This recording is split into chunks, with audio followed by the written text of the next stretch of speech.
चलिए, हम लोग का पढ़ाई हो रहा है हिस्ट्री में। हम लोग पढ़ाई कर रहे हैं किस टॉपिक के बारे में? आपका मुगल काल के बारे में। मुगल काल के बारे में हम लोग पढ़ चुके हैं बाबर के बारे में। आज हम लोग पढ़ेंगे हुमायूं। जैसा कि आप लोग जानते हैं कि मुगल वंश का संस्थापक किसे माना जाता है? बाबर को माना जाता है। और बाबर जब अपनी भारत में जब वो अपनी सत्ता का विस्तार किया तो लगभग वो 4 साल तक सत्ता किया, क्योंकि बाबर का शासनकाल माना जाता है भारत में 1526 से लेकर के 1530 ईस्वी के बीच में, जो पानीपत के युद्ध के बाद से ही भारत में अपना राज्य का विस्तार किया। लेकिन उसका सारा जीवन भारत में युद्ध में लड़ने में ही बीत गया। ठीक है, तो इसी कारण वो जीवित रहते ही अपना उत्तराधिकारी घोषित कर दिया था, और उसे उत्तराधिकारी के रूप में घोषित किया था किसे? हुमायूं को।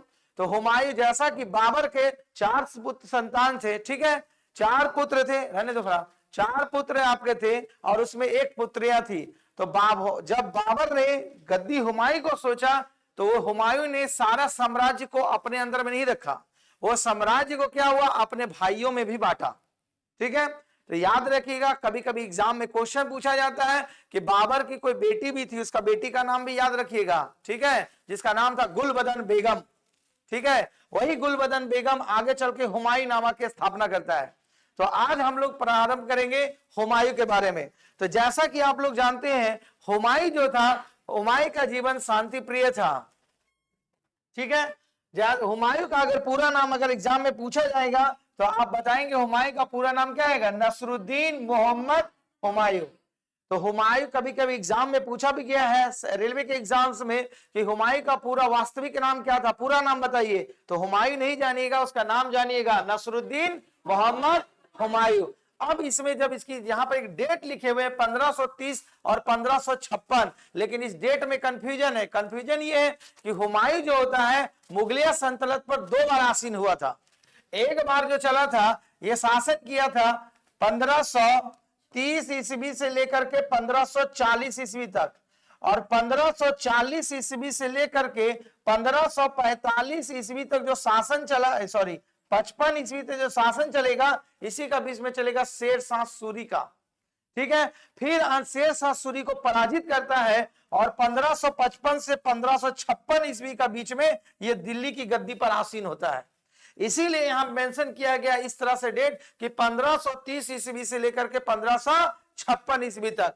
तो ये नहीं समझिए कि टोटल इतना वर्ष बीच में इसका क्या बोलता है, अज्ञातवास। अज्ञातवास मतलब ये क्या बोलते हैं, घूमने फिरने वाला जीवन पर जीता है। क्यों? क्योंकि शेरशाह सूरी इसे पराजित करके रखा रहता है। तो जब शेरशाह सूरी का टॉपिक पढ़ाएंगे तब पूरा डिटेल में, तो इसका मतलब ये टोटल इतना जोड़ नहीं देना। इसका कार्यकाल जो हुआ, ये पहला शासक मुगल शासक था जो 2 बार कार्यकाल संभाला है दिल्ली की गद्दी पर। एक 1530 ईस्वी से 1540 ईस्वी तक, और एक अगला कार्यकाल जो चलेगा 1555 से लेकर के 1556 ईस्वी तक, 1 साल का बीच में। और इसका बीच का जो कार्यकाल चलेगा वो शेरशाह सूरी का काल में चलेगा। ठीक है, देखिए, तो वही बोला गया है, खोल दीजिए, बोला गया है कि जैसा कि हम लोग पढ़ रहे हुमायूं के बारे में, तो हुमायूं का तो जन्म भी हुआ होगा।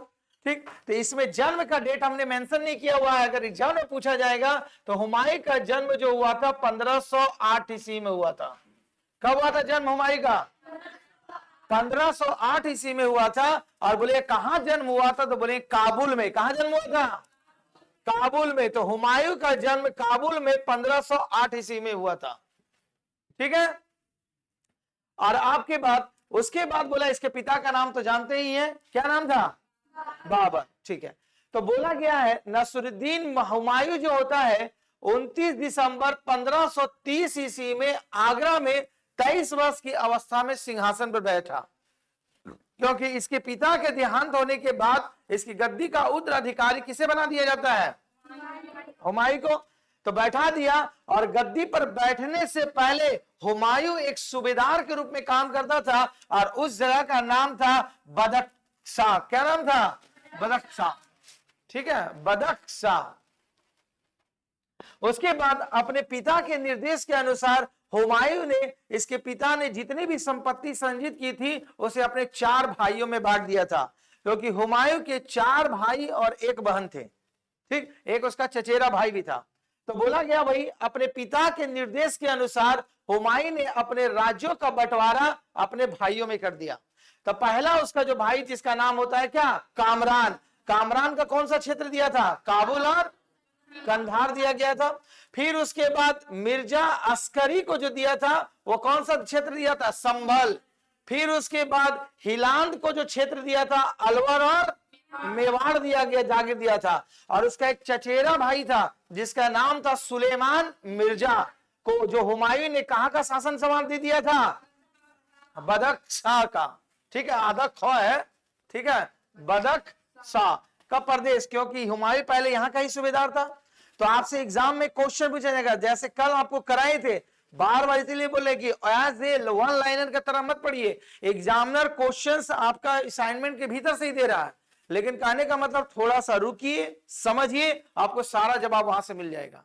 नहीं तो अगर आंधी तूफान का तरफ पढ़िएगा तो एक भी जवाब नहीं मार पाइएगा। जैसे यहां से क्वेश्चन आपसे पूछ सकता है, पहला क्वेश्चन आपसे पूछेगा, हुमायूं दिल्ली की गद्दी पर बैठने से पहले वो कहां का सूबेदार था, आपको बताना पड़ेगा। हुमायूं के टोटल भाई की संख्या कितनी थी, 4। उसका एक बहन भी था, उसके बहन का नाम क्या था, गुलबदन बेगम, क्योंकि वही बात पढ़ाएंगे आगे चल के, पहली महिला थी जिसने हुमायूं नामा लिखवाया था। हुमायूं नामा मतलब हुमायूं के जीवन का वर्णन, ठीक है। तो रिमाइंड कीजिए, इसके कामरान को कौन सा क्षेत्र दे दिया गया था, देखो, का से कामरान, क से काबुल और कांधार, ठीक है, याद रखिएगा। दूसरा नंबर है असगरी को कौन सा क्षेत्र दे दिया गया था, संभल। और उसके बाद हिलांद को कौन सा क्षेत्र दिया था, और हिलांद का कौन सा क्षेत्र, अलवर और मेवाड़। और उसके बाद अपने जो चचेरे भाई जिसका नाम था सुलेमान मिर्जा को कहां का शासक बना दिया था, बदख्शां का, ठीक है। ये जो मैप देखा गया है, ये मैप जो है जिस समय बाबर के निधन के बाद उसके पूरे साम्राज्य को हुमायूं को सौंपा गया था।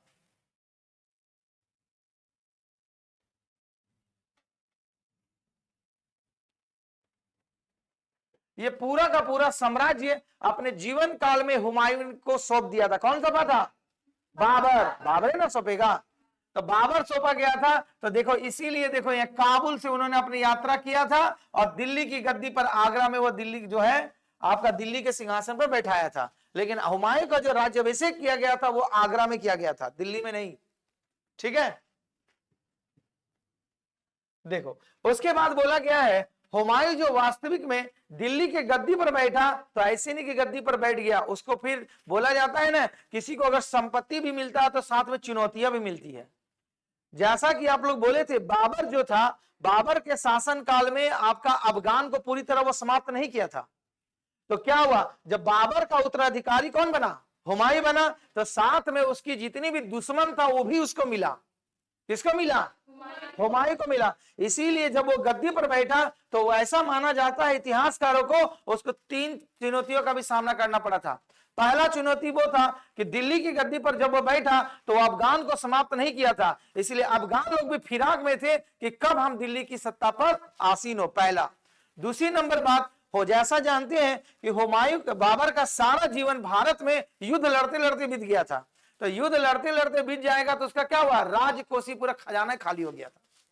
दूसरा, उसको क्षतिपूर्ति करना था कि अगर आप सैनिक रखेंगे तो उसका वेतन कहां से देंगे, क्योंकि आप जानते हैं कि 26 से लेकर के 30 तक वो हर साल लड़ाई किया था बाबर। तो सैनिक लड़ाई करेगा तो उसको पैसा कौड़ी होना चाहिए ना। लड़ाई से क्या होता है, किसी भी राज्य और साम्राज्य का विनाश होता है, खर्च होता है। अगर सपोज दैट अगर वर्तमान में किसी 2 देश के बीच में युद्ध छिड़ जाए तो वहां पर देखोगे महंगाई बहुत बढ़ जाती है, क्योंकि क्या होता है, आपका वहां पर जो धन जो होता है वो युद्ध में खर्च होता है। तो उसी प्रकार बाबर जब लड़ा तो बाबर का राजकोषीय क्या हो गया था, पूरा का पूरा खाली हो गया था, तो इसको कुछ ज्यादा संपत्ति नहीं मिला था। तीसरी से चुनौती का सामना करना पड़ा था जो आपका था किसका, जिसका नाम था शेर शाह सूरी। तो इसीलिए बोला गया है हुमायूं का जो शासन काल जो था वो 3-2 काल में चला था। एक जो काल चला था हुमायूं का शासन काल 1530 ईस्वी से लेकर के 1540 ईस्वी तक शासन किया। फिर उसके बाद इसका बीच में गैपिंग रहा 15 साल का। फिर उसके बाद 1555 से लेकर के 1556 की अवधि के बीच में शासन किया। और बीच में जो होता है शासन करता है वो सूरी वंश का शासन चलता है, जिसका होता है शेरशाह सूरी। तो इसीलिए इसका इंतकाल होता है। तो इसीलिए हुमायूं जब गद्दी पर बैठा उसे 3 चुनौती का सामना करना पड़ा था। पहला अफगान से, ठीक, दूसरा वहां जो राजकोषी घाटा जो हुआ था, मतलब राजकोष खजाना खाली था, और तीसरा सूरी वंश से। ठीक है, तो ये 3 कंडीशन से आपका सामना करना पड़ता है। आइए, तो यहां पर वही लिखा गया है कि देखो, हुमायूं ने प्रारंभिक जो होता है शासन शांतिपूर्ण, शुरू में तो लगा बाबूजी दे दिया है संपत्ति, आराम से हम लोग बैठेंगे, लेकिन बाद में उसे बहुत सारे दिक्कतों का सामना करना पड़ा।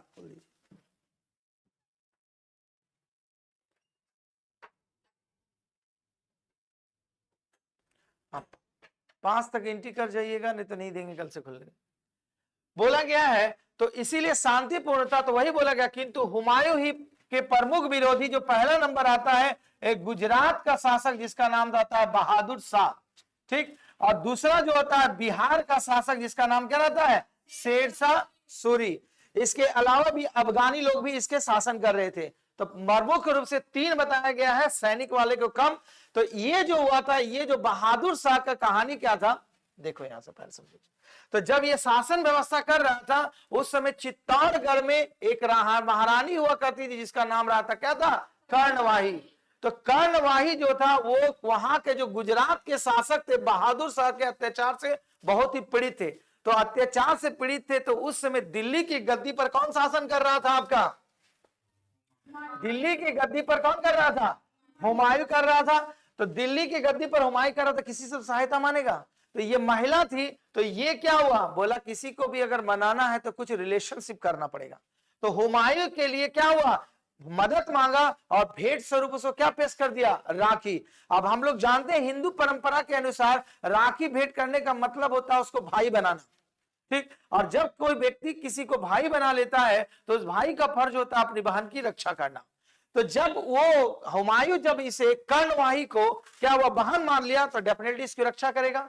और इसकी रक्षा करने के लिए ये हमला करता है कहां पर, शुरू में गुजरात पर। कहां पर हमला करता है, और उस समय गुजरात पर किसका शासन चल रहा था, बहादुर शाह।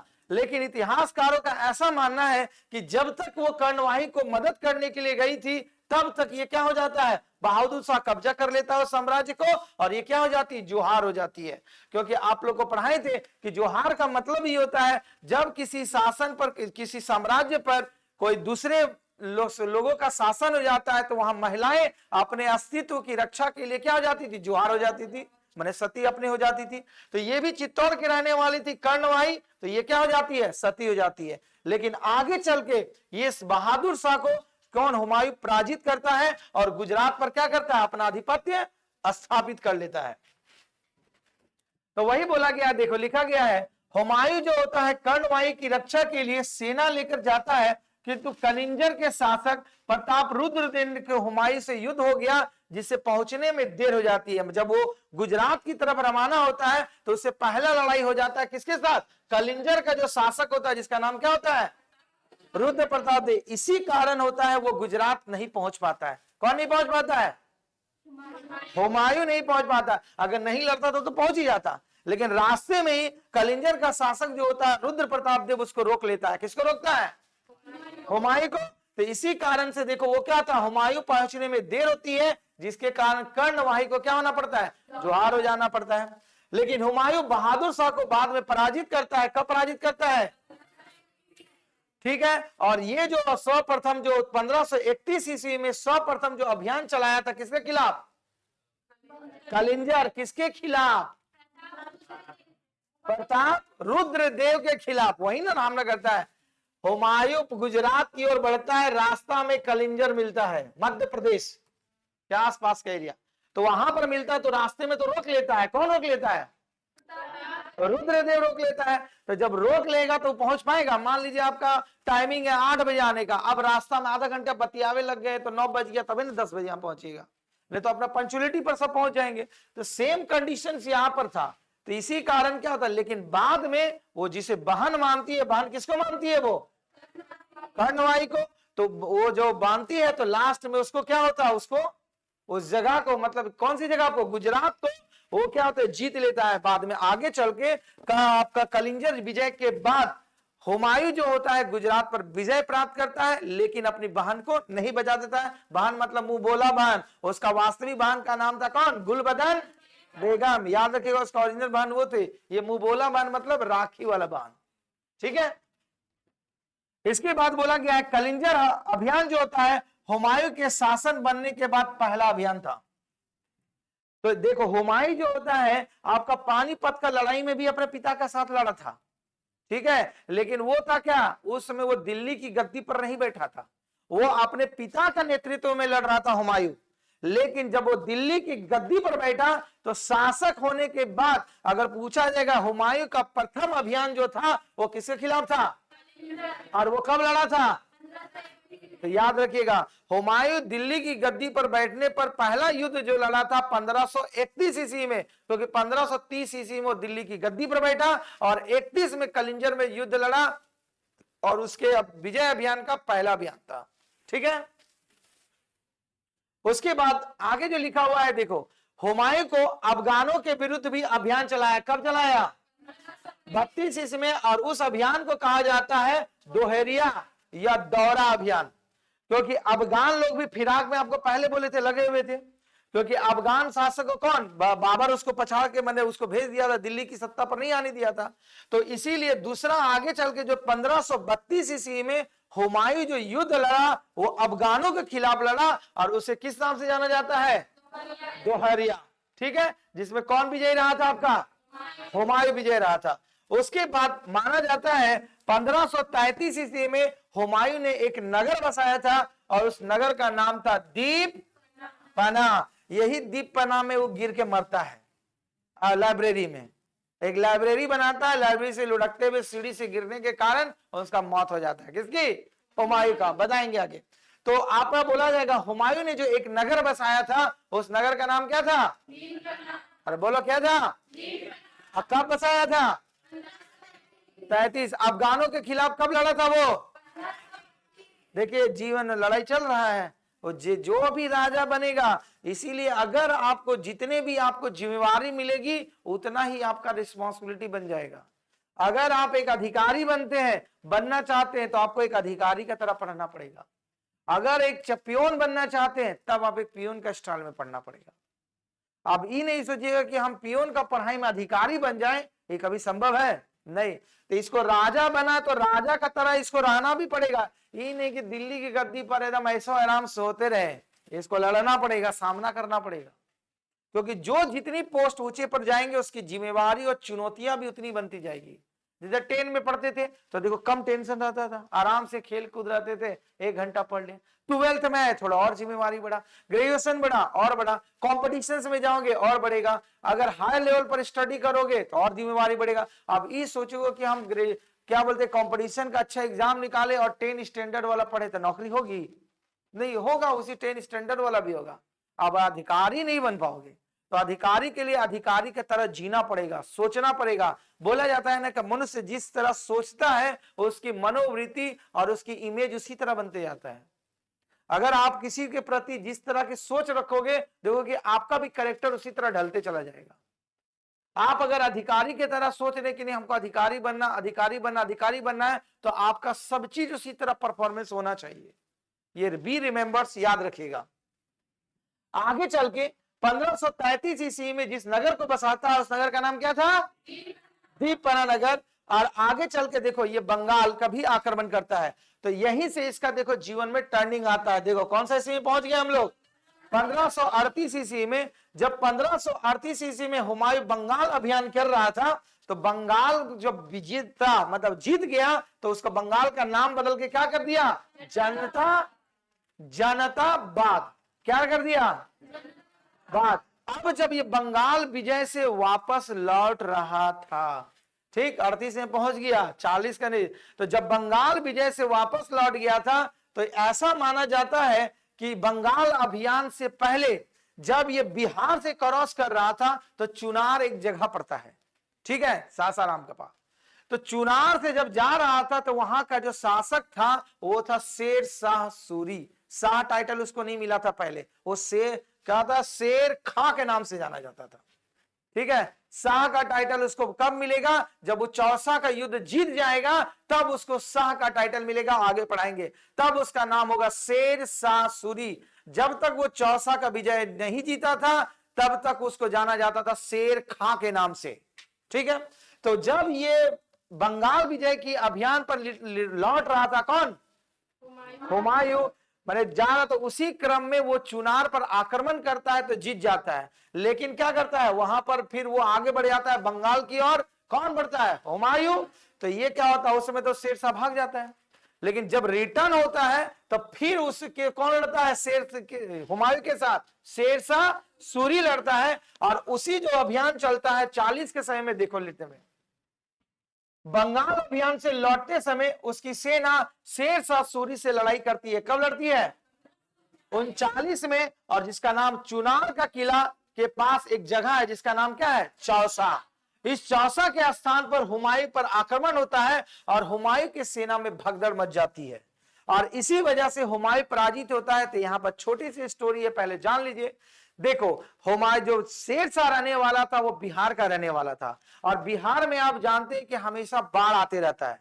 तो जिस समय आपका लौट रहा था हुमायूं बंगाल विजय के बाद बिहार की तरफ से दिल्ली जा रहा था, तो उस समय तो बिहार की क्या बोलते हैं मानसून से वो नहीं जानता था।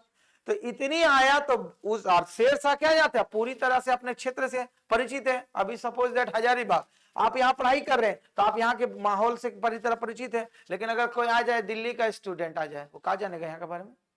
किधर दुकान है, किधर कॉपी है, किधर, जैसे फर्स्ट टाइम आप आए होंगे हजारीबाग में तो कहां पर क्या है जानते थे नहीं, लेकिन रहने लगे अस्थायी रूप से तब पता चलने लगा। तो उसी प्रकार हुमायूं को बिहार की मौसम की जानकारी नहीं थी। और दूसरी बात, शेरशाह सूरी अपने बदला लेना चाह रहा था क्योंकि बंगाल जाते समय इसको हरा दिया था। तो जब रिटर्न हुआ तो वो सोचा यही मौका मिला हुआ है, तो लौटते समय वो हमला कर दिया। कौन हमला किया? शेरशाह सूरी। किस पर हमला किया? हुमायूं पर। तो बोला गया, तो इन दोनों के बीच में लड़ाई जब हुआ तो बारिश का मौसम होता था, तो बारिश में तो मौसम से तो शेरशाह सूरी वाकिफ था, लेकिन हुमायूं वाकिफ नहीं था। तो इसी युद्ध के क्रम में क्या हुआ, बारिश होने के कारण और बाढ़ पूरी तरह, क्योंकि गंगा नदी में बारिश के समय में पूरा उफान आ जाता है, तो बाढ़ आने के कारण जहां पर लड़ाई हो रहा था वहां हुमायूं की सेना में पूरी तरह भगदड़ मच गई। और ऐसा माना जाता है कि हुमायूं अपना जान बचाने के लिए गंगा नदी में कूद गया था, घोड़ा सहित कूद गया था। ठीक, कहा कि अब जान रहा है कि हम जान बचाना, इधर तो पूरा बाढ़ भी आया हुआ है और इधर शेरशाह सूरी क्या कर दिया है, आक्रमण भी कर दिया है। तो उसी तरह बोला गया, देखो पराजित की स्थिति में हुमायूं घोड़ा सहित कहां कूद गया था? गंगा नदी में कूद गया।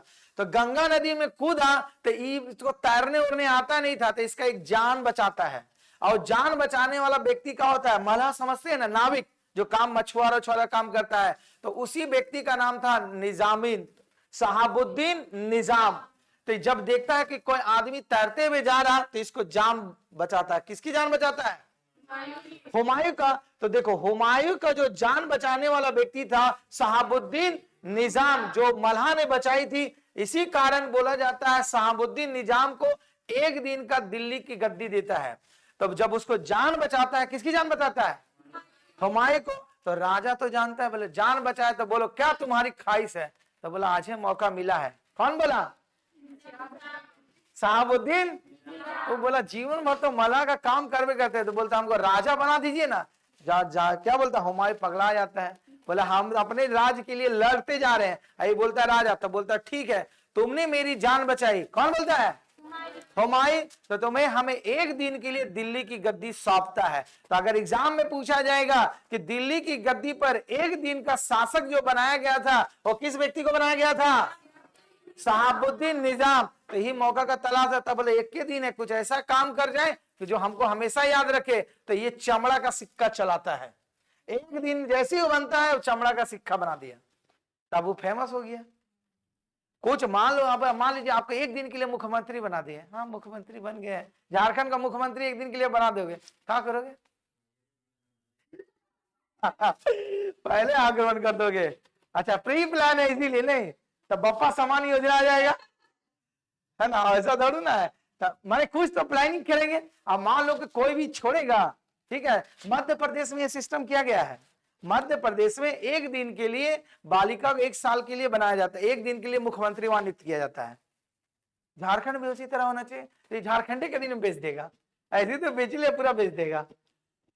पहले जितना एग्जाम स्टूडेंट को बना दे, जितना एग्जाम है सब चालू, दूसरा दिन क्या होता है नहीं जाना है। सर मूवी बना है ना, अरे नहीं बनाया है, नायक मूवी बनाया था ना, अनिल कपूर का बनाया था। एक दिन के लिए सीएम उसको बनाता है, पूरा जीना हराम कर देता है। चलिए, तो कहने का मतलब यहां ये हुआ। तो देखो, ये जो होता है यहाँ जो चुनार का चौसा जो युद्ध होता है, इसी चौसा युद्ध में शेर खां की विजय होने के बाद उसे एक टाइटल मिलता है शाह की। तो अब वहीं से शेर शाह का से नाम बदलता है, शेर शाह सूरी बन जाता है वो। ठीक है, अब यहीं पर जो 1539 ईस्वी में जीतता है, 40 में वो जान जगह भाग जाता है। फिर इसके बाद 1540 ईस्वी से लेकर के 1555 ईस्वी तक दिल्ली की गद्दी पर जिस शासक का जो राज होगा वो सूरी वंश का होगा। सूरी वंश इसका बीच में दिल्ली की गद्दी पर, मगर मुगल काल का बीच का पीरियड में सूरी वंश का शासन चलेगा, इसी चौसा की लड़ाई के बाद। समझ में आई बात? तो इसमें जो बोला गया है, तो सबसे प्रमुख क्वेश्चन बना जाएगा कि चौसा का युद्ध किसके किसके बीच लड़ा गया? किसके बीच लड़ा गया? हुमायूं और शेर शाह सूरी। कब लड़ा गया? इस युद्ध में विजय कौन रहा था? शेर शाह। चौसा नामक के कहां पर, किस स्थान पर? ये जगह का नाम है, जैसे पानीपत एक जगह है, उसी प्रकार चौसा एक जगह है। ठीक है, और एक दिन का राजा हुमायूं किसे नियुक्त किया था? श्यामुद्दीन। कभी खाली लिखा रहेगा एग्जाम में, निजाम भी लिखा रहता है। ठीक है, तो कंफ्यूजन, उसका पूरा नाम था शहाबुद्दीन निजाम। और एक दिन के शासन के दौरान उसने कौन सा सिक्का चलाया था? चमड़े का। चमड़े का भी कोई सिक्का होता है? उसका मोड में उस समय नहीं समझ में आया, जो आया चला दिया, बाद में देखा जाए। अब जान रहा कि कल हम रहबे नहीं करेंगे। अगर वही तो बोले, अगर एक दिन में आपको मिल जाए तो आप पगला जाइएगा। आप भी कहां करे कहां नहीं करे, दिन आधा खत्म, सोचने में खत्म, रात देखा 12 बजे खत्म। उसके बाद जैसा कि आपको बताए कि हुमायूं की एक बहन भी थी, उसकी बहन का नाम था गुलबदन बेगम। तो गुलबदन बेगम ने ही अपने भाई के नाम पर एक पुस्तक लिखवाया था। उस पुस्तक का नाम क्या था? हुमायूं नामा। याद रखिएगा, एग्जाम में बोला भी जाता है कि हुमायूं नामा पुस्तक की जो लिखवाने वाले व्यक्ति का नाम क्या था? गुलबदन बेगम। और ऐसा इतिहासकार का मानना है कि ये पहली मुस्लिम महिला थी जिसने किसी किताब की रचना करवाई थी, और किसके खिलाफ? अपने भाई के नाम पर। और उस किताब का नाम क्या था? हुमायूं नामा। ठीक है, तो वही बोला गया। इसकी जानकारी जो मिलती है, इतनी सारी जो घटनाएं हुई उसकी शासन काल में 1530 ईस्वी से 1540, या हुमायूं के पूरा जीवन में जो उतार चढ़ाव आया, उसकी सारी जानकारी अगर लेना है तो कौन सा पुस्तक से मिलेगा आपको? हुमायूं नामा पुस्तक से मिलेगा। ठीक है, जिसकी रचना हुमायूं की बहन गुलबदन बेगम ने किया था। और इस पुस्तक में 2 भाग में बांटा गया है। पहला भाग में बाबर के बारे में। तो बाबर कौन था? इसका पिता? हुमायूं का पापा? बोलते हैं दोनों का, हुमायूं का पापा का। ठीक है, हुमायूं का भी और बेगम, दोनों का। तो अपने पिता के बारे में भी कुछ लिखेंगे। तो पहला भाग में किसका वर्णन किया गया है? बाबर का। और दूसरे भाग में किसका वर्णन किया गया है? हुमायूं का। तो यही बोला गया है, यह मुगल काल की एकमात्र पुस्तक है जिसकी रचना किसी महिला ने करवाई थी। इससे पहले आगे करवाएगा, लेकिन अभी तक नहीं करवाया था। ठीक है, तो यहां तक समझ में आया। तो अब यहां से क्या होगा? हुमायूं के जीवन में बहुत सारा उतार चढ़ाव का सामना करना पड़ेगा। तो देखो, बोला गया है 1540 ईस्वी में शेर शाह सूरी ने बेलग्राम, जिसे बोला गया कन्नौज के युद्ध में हुमायूं को हरा दिया, और वो भारत छोड़ने के लिए क्या हो गया? विवश हो गया। फिर जब उसको चौसा का युद्ध में हराया हुमायूं को, तो वो भाग के फिर चला गया कन्नौज। तब बोला शेर शाह सूरी, अभी हुमायूं परेशान है क्योंकि वो कमजोर हो चुका था। तो बोला अगर अभी हम इसको नहीं हराएंगे तो फिर दिल्ली की गद्दी पर आसन हो जाएगा। तो 1339 ईस्वी में चौसा का युद्ध में हराया हुमायूं को। जब हुमायूं भागकर कन्नौज जा रहा था, तो फिर वहां पर उसको हमला किया। कौन हमला किया? शेर शाह सूरी। तो आपका 1340 ईस्वी में सॉरी 1540 ईस्वी में बेलग्राम जो जगह पड़ता है कन्नौज में हुमायूं को हराया और अंत में हुमायूं इतना विवश हो गया कि वो बोला क्या घुमक्कड़ जीवन जीने लगा। मतलब उससे वो राजा था लेकिन उसको कोई पहचानता नहीं था राजा, क्योंकि भारत से वो भाग गया था। ठीक, तो बोला जाता है तो इसी दौरान क्या हो गया, अब सबसे शक्तिशाली जो शासक, जो शासन बिहार का शासक कर रहा था, कौन, शेरशाह सूरी, अब वो दिल्ली की गद्दी पर आसीन हो जाता है और वहीं पर एक सूरी वंश की स्थापना करता है। तो जब शेरशाह सूरी पढ़ाएंगे तो पूरा डिटेल में पढ़ाएंगे, अभी थोड़ा सा जान के रखिए। तो इसी बार 1540 ईस्वी में शेरशाह सूरी ने क्या घोषित कर दिया, क्योंकि अब तो कोई बचा नहीं, क्योंकि उसे मुगलिया सल्तनत में सबसे शक्तिशाली हुमायूं था। उसका 4 गो भाई था, चारों प्रदेश प्रांत अपना अपना दे दिया था, शासन कर रहा था। और क्या हुआ था, दुख का समय में ऐसा माना जाता है कि हुमायूं अपने भाइयों को जो साम्राज्य बांटा था, कोई इसका भाई मदद नहीं किया था। तो इसीलिए क्या हो गया, अब सबसे शक्तिशाली बन गया शेरशाह। तो इसीलिए बन गया अब शेरशाह कहां पर गद्दी संभालेगा, दिल्ली का गद्दी। तो दिल्ली की गद्दी पर शेरशाह कब आसीन हुआ था, 1540 ईस्वी में। ठीक है, तो अब यहां पर दिल्ली की गद्दी पर शेरशाह सूरी रहेगा और घुमक्कड़ वाला जीवन कौन जिएगा, हुमायूं जिएगा। तो देखो, जब वो भारत से निष्कासित के दौरान हुमायूं के अपने गर्भवती पत्नी, हुमायूं की पत्नी का नाम था हमीदा बानो बेगम, यही बनेगा अकबर की माता। क्योंकि हमीदा बायो बोल रहे हैं, हमीदा बानो बेगम ने ही एक जगह का नाम पड़ता है, उसका नाम है अमरकोट, पंजाब में, जो राजा का नाम था बीरसाल के दरबार में छोड़ के चला जाता है। और इसी बीरसाल के अधीन में रह करके हमीदा बानो बेगम ने एक पुत्र को जन्म देता है और उसी पुत्र का नाम रहता है अकबर। क्या नाम रहता है, अकबर। तो सोचो, इतना बड़ा ग्रेट, द ग्रेट अकबर का नाम हम लोग बोलते हैं। ठीक है, तो अकबर ऐसी नहीं बना ग्रेट, सोचो उसका जीवन जन्मे से संघर्ष में है।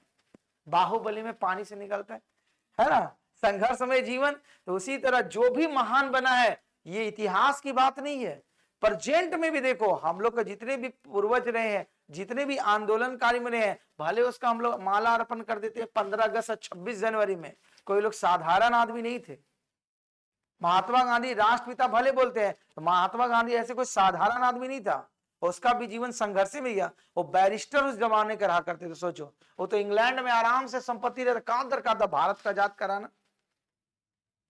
आप लोग बन जाइएगा बैरिस्टर, तो पूछिए, जाने तो हमारा अपना सा मतलब है, कहां दरकार है, अंग्रेज का लाठी खाना था, खाली लाठी लेके चलते तो सर के ऊपर बाल नहीं, खाली लाठी मारो, ऐसे मारो, फिर मार के गिरा देता था। अहिंसा मतलब ही ना होता है, मार खाओ लेकिन मारो नहीं, है ना। नेताजी तो नेताजी का क्या पॉलिसी था, तुम मुझे खून दो मैं तुम्हें आजादी दूंगा। बोला अगर वो एक झापड़ा मारता तो तुम 2 झापड़ा मारो। कौन बोलता था, नेताजी सुभाष चंद्र बोस। अरे नेताजी वैसी का टाइटल है, अब बापूजी का साथ रहे वाला खाली मारे खाओ, उसको मारना नहीं है। पढ़ाएंगे मॉडर्न हिस्ट्री जब जाइएगा वहां तब। आइए, तो बोला जाता है, तो इसका मतलब हुआ कि अकबर का जो थोड़ा सा आइडिया दे रहे, क्योंकि इसका अगला एपिसोड अकबर ही चलेगा। तो हमीदा बानो बेगम जो, सोचो, जिस बच्चे को जन्म देती है वो किसी के संरक्षण में देता है, और वो संरक्षण किसके रहता है, बीरसाल राजा के संरक्षण में देता है। तो सोचो कैसा जीवन होगा, जो दिल्ली की गद्दी पर चढ़ करके पूरा घुमक्कड़पुर जीवन दे रहा और एक पुत्र को जन्म दिया किसी माता ने। उस माता के लिए कितना स्ट्रगल टाइम होगा, और ऊपर से उसके पति भी उसको छोड़ के चला जाता है। ठीक है, तो देखो ये सभी आएंगे, अकबर और पढ़ाएंगे तो और भी आनंद आएगा। ठीक है, तो इन्हीं के दरबार में बोला गया 15 अक्टूबर 1542 ईस्वी में किसका जन्म होता है, अकबर का जन्म होता है। तो अकबर का जन्म जो हुआ था उसे अपने राज दरबार में या अपने घर में नहीं हुआ था, वो किसी दूसरे राजा के घर में हुआ था। उस राजा का नाम था बीरसाल, और वो जन्म जब लिए थे तो कब लिए थे, 15 अक्टूबर। देखो तो डेटो एकदम कोड मिलता है, 15 से 1542। अक्टूबर में गांधी जी का भी जन्म हुआ था, है ना। 15 अक्टूबर नहीं बोल दीजिएगा, 2 अक्टूबर को हुआ था गांधी जी का। ठीक है, तो याद रखने का ट्रिक्स है ये कि 15 अक्टूबर 1542। देखो अकबर का जन्म हुआ कैसे, मतलब जब तक वो 40 तक तो गद्दी पर था, 42 से वो घुमक्कड़पुर जीवन था। मतलब याद रखने का ट्रिक्स यही है कि 42 से 55 तक शेरशाह का जिस समय शासन चल रहा था, उसी दौरान अकबर ने जन्म लिया था। ठीक, चलो तो यहां से रिमाइंड कर लीजिए, कन्नौज पर जो होता है युद्ध में कौन हरा था, किसको हराया था, हुमायूं। शेरशाह सूरी ने हराया था, किसको हराया था, कब हराया था, शेरशाह सूरी दिल्ली की गद्दी पर कब बैठा, ठीक है। अकबर के माता का नाम क्या था, हमीदा बानो। अकबर के पिता का नाम क्या था, हुमायूं का पूरा नाम क्या था,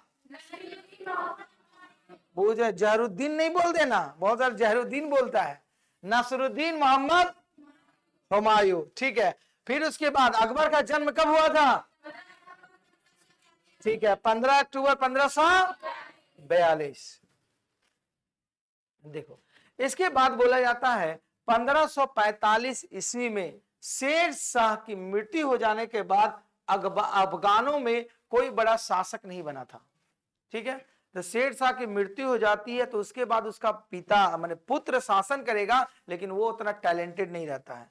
तो मृत्यु हो जाने के बाद धीरे धीरे क्या होता है, उसके साम्राज्य का क्या होता है, दिल्ली सल्तनत का क्या होता है, दिल्ली माने जो गद्दी रहता है वहां पर क्या होता है, बिखराव चालू होने लग जाता है। तो बोला गया है निर्वासन, निर्वासन का मतलब ये होता है घुमक्कड़पूर्ण जीवन जीना।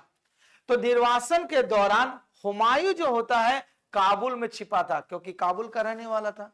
हुमायूं का जन्म कहां हुआ था, काबुल में हुआ था। कब हुआ था, 1508 ईस्वी में। तो 8 ईस्वी में जन्म हुआ था, तो वो तो काबुल से परिचित था। तो इसीलिए जब हुमायूं काबुल में रहा और उसने पुनः 1545 ईस्वी में ईरान के शासक की सहायता से कंधार और काबुल को क्या कर लिया, अधिकार। और कंधार और काबुल को पहले किसको दान किया था, अपना भाई को दिया था, ठीक है। तो कंधार और काबुल को जो अपने भाई को दिया, तो सत्ता जो दिया था फिर भाई से अपना सत्ता छीन लिया। क्यों, क्योंकि युद्ध में इसके भाई ने मदद नहीं किया था। कोई किसके भाई ने मदद नहीं किया था, हुमायूं के भाई ने मदद नहीं किया था। इसीलिए ईरान शासक की मदद से फिर काबुल और कंधार जो दिया था वो कौन छीन लेता है, हुमायूं छीन लेता है। इसके बाद 1553 ईस्वी में शेर शाह के उत्तराधिकारी जिसका नाम क्या रहता है, इस्लाम शाह, मतलब शेर शाह का पुत्र जो इस्लाम शाह रहता है कि मृत्यु के बाद अफगान साम्राज्य विघटित होने जाती है और ऐसी स्थिति में फिर से हुमायूं को मौका मिलता है दिल्ली की गद्दी की ओर चढ़ाई करने का या दिल्ली की गद्दी पर आसीन होने का। तो बोला ऐसी स्थिति में हुमायूं पुनः अपने राजनीति का क्या करता है, राज्य का विस्तार करता है। तो धीरे धीरे युद्ध को जीतते जीतते क्या होता है, अपना साम्राज्य की शक्ति बढ़ाता है और अंत में फिर आक्रमण करेगा, कहां करेगा, दिल्ली पर। तो वही बोला गया है, देखो 1555 ईस्वी में सरहिंद के युद्ध में चंडीगढ़ में हुमायूं के सेनापति जिसका नाम होता है बैरम का अफगान के सेनापति जिसका नाम क्या होता है, सिकंदर शाह सूरी को पराजित कर देता है, ठीक है। और सरहिंद विजय के बाद 1555 ईस्वी में एक बार पुनः दिल्ली की गद्दी पर आसीन होता है। कौन होता है, हुमायूं। तो यहाँ क्वेश्चन फिर पूछेगा आपसे कि किस विजय के बाद हुमायूं पुनः दिल्ली की गद्दी पर आसीन होता है। तो किस विजय के बाद, सरहिंद विजय के बाद। और सरहिंद विजय कब वो जीतता है, 1555 ईस्वी में। और दिल्ली की गद्दी हुमायूं किस युद्ध के बाद त्यागना पड़ता है, चौसा का युद्ध में। तो वो 39 में, 40 में ना, कन्नौज का लड़ाई में। चौसा में तो वो तो होता है कि हारता है, तो शेर शाह सूरी और दौड़ाता है हुमायूं को, तो भाग के चल जाता है कन्नौज। तब भी वहां हराता है कि उसको भारत में तो टिकने देना, खदेड़ दो पूरा, तब वो भाग जाता है काबुल। तो 1540 ईस्वी में वो दिल्ली की गद्दी पर हुमायूं छोड़ता है।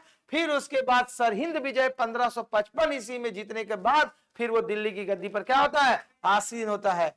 तो हुमायूं ने दिल्ली में देखो दीन पना नामक एक पुस्तकालय की रचना की थी और ऐसा माना जाता है इतिहासकारों का कि इसको पढ़ने का ही शौकीन था। तो ये पुस्तकालयों की सीढ़ियों से जब नीचे उतर रहा था तो लुढ़कते लुढ़कते प्राण त्याग दिया और इसका मृत्यु हो गया। कब हो गया, तो इसीलिए सीढ़ी उड़ी से आदमी को उतरना है तो ऐसे ऐसा मौत होता है। कोई घोड़े से गिर के मर जाता है, कोई सीढ़ी से गिर जाता है, हो जाता है। देखो कभी सेंस ऑफ ऑर्गन काम करना बंद कर देगा तो हो जाता नहीं है, देखो खड़े खड़े गिर जाता है, सेंस ऑफ ऑर्गन खत्म। तो बोला गया है हुमायूं का जो मृत्यु हुआ था किसी युद्ध में लड़ते हुए नहीं हुआ था। कैसे हुआ था, कब मरा था, 1556 ईस्वी में। और किस पुस्तकालय का सीढ़ी से गिरा था, दीन पना। नहीं रहता तो नहीं मरता। ठीक है। इसके बाद कुछ इसके बारे में हुमायूं के बारे में माना गया है कि हुमायूं जो होता है ज्योतिषी शास्त्र में भी विश्वास रखता था। ठीक है, तो इसीलिए ज्योतिषी शास्त्र में विश्वास रखने की वजह से ये हर दिन अलग अलग ड्रेस पहनता था रंग का। सोमवार तो सादा कपड़ा, मंगलवार तो लाल कपड़ा, बुधवार तो कुछ अगले कपड़ा, बृहस्पतिवार तो अगले ड्रेस, मैंने 7 दिन में वो 7 तरह का ड्रेस पहनता था। क्यों? क्योंकि उसका जीवन में सुधार हो। क्योंकि शुरू में बोला कि घुमकड़ेपुर जीवन मैंने कष्टमय जीवन होता है, ऐसा आप लोग भी मानते हैं, विद्यार्थी लोग भी। जब रिजल्ट नहीं होगा मन्नत उन्नत मांग लेता है। हाँ, इधर रिजल्ट हो तब जा करके काम करेंगे, नहीं तो देखते हैं एग्जाम चालू होगा, सुबह सुबह किसी का दर्शन हो गया, अगर पहला परीक्षा खराब गया तो दूसरा बार उसको बोलेगा ये अगर आ गया भूल से तो क्या करिएगा, तो दिमाग में साइकोलॉजी फिट, कल भी देखे तो परीक्षा खराबे गया, आज पक्का भी खराबे जाएगा। ऐसा होता है ना, होता है। कोई जा रहे हैं तो कोई टोक दिया, काहे टोका जी, ऐसा कुछ होता नहीं है। लेकिन ये क्या है? भ्रम। भ्रम मतलब क्या हुआ? अपने पर कम विश्वास रखना, किसी दूसरे पर ज्यादा विश्वास है। तो विद्यार्थी जीवन में अपने ऊपर विश्वास ज्यादा रखिएगा। तो यही बोला गया, हुमायूं जो था ज्योतिषी में विश्वास रखता था, इसी कारण वो हर दिन क्या होता, अलग अलग तरह का कलर का कपड़ा पहनता था, जिसको कपड़ा कहते वस्त्र, ठीक, धारण करना। हुमायूं के दरबार में 2 प्रमुख चित्रकार रहते थे, एक का नाम था मीर सैयद अली और दूसरा का नाम था अब्दुल सहमद। तो 2 चित्रकार का नाम बताओ, कौन कौन सा? आरे का नाम अब्दुल समद। फिर उसके बाद हुमायूं जो था ईरानी संस्कृति से प्रभावित होने के कारण, जिसका वास्तुकार का नाम था मिर्जा गयास बेग जो होता था, इसके दरबार में एक चित्रकार भी रहते थे, ईरानी चित्रकारी, ठीक है, संस्कृति परंपरा का, जिस व्यक्ति का नाम क्या था? मिर्जा गयास बेग था, जिसकी पत्नी का नाम क्या था? तो हमीदा बानो बेगम ने ही हुमायूं को भेंट किया। जब मृत्यु हो गया तो एक मकबरा बनाया, और वो मकबरा कहां बनाया है? तो हुमायूं का मकबरा कहां स्थित है? दिल्ली में। हुमायूं का मकबरा किसने बनाया था? उसकी पत्नी का नाम, और अकबर के माता का नाम, ठीक है। और हुमायूं के दरबार के 2 प्रमुख चित्रकार का नाम मीर सैयद अली और अबुल समद, ठीक है। बस इतना ही है, ठीक है। तो यहां तक हुआ आपका हुमायूं के बारे में। इसके बारे में अभी बीच का इंटरवल में आएगा शेर शाह सूरी, तब हम लोग चलेंगे अकबर के बारे में, ठीक है। आज की कक्षा ही तक, धन्यवाद।